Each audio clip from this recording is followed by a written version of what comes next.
एक बार की बात है। एक बार एक अध्यापक एक संपन्न परिवार के शिष्य के साथ कहीं जा रहे थे। तो उस शिष्य को कुछ मजाक सूझी क्योंकि उसको रास्ते में किसी गरीब मजदूर के जूते दिखाई दिए। उसने अध्यापक से कहा, गुरुजी, अगर हम इन जूतों को छुपा दे तो कितना मजा आएगा। देखते हैं कि मजदूर पर इसका क्या असर पड़ता है। अब उसको तो मजाक सूझ रहा था, लेकिन गुरुजी ने कहा कि नहीं, गरीब इंसान के साथ इस तरह का भद्दा मजाक करना ठीक नहीं है। उसने कहा, क्यों ना हम इन जूतों में कुछ सिक्के डाल दें और देखें कि इसका इस गरीब मजदूर पर क्या प्रभाव पड़ता है।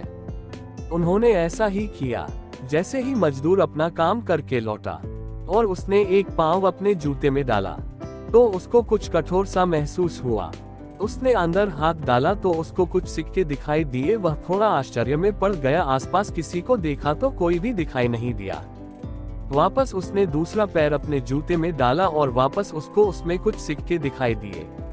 अब दोनों जूतों के सिक्कों को उसने अपने हाथों में रखा और प्रभु की तरफ इशारा किया, हे प्रभु, पता नहीं किस भले मानुष ने यह सिक्के मेरे जूतों में छुपाए हैं, लेकिन जिसने भी छुपाए हैं उसको मेरी दुआ है ताकि इन पैसों से मैं अपने बच्चों और पत्नी के लिए कुछ खाना और दवाएं ला सकूंगा। और इतना बोलकर वह चला गया।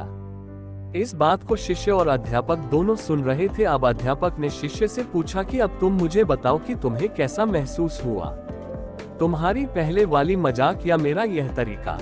तो उसने कहा कि गुरुजी, मैं आपसे क्षमा चाहता हूँ। अब मुझे समझ आ गया है कि सच्ची खुशी किस चीज में है। जब हम किसी की मजाक उड़ाते हैं तो हमें कुछ पल का आनंद मिलता है, लेकिन इससे हमें बद्दुआ मिलती है।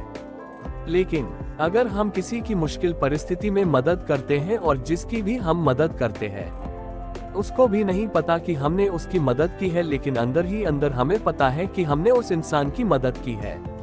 यही सच्ची खुशी है। जब हम दूसरों को खुशी देते हैं तो हमें सच्ची खुशी मिलती है।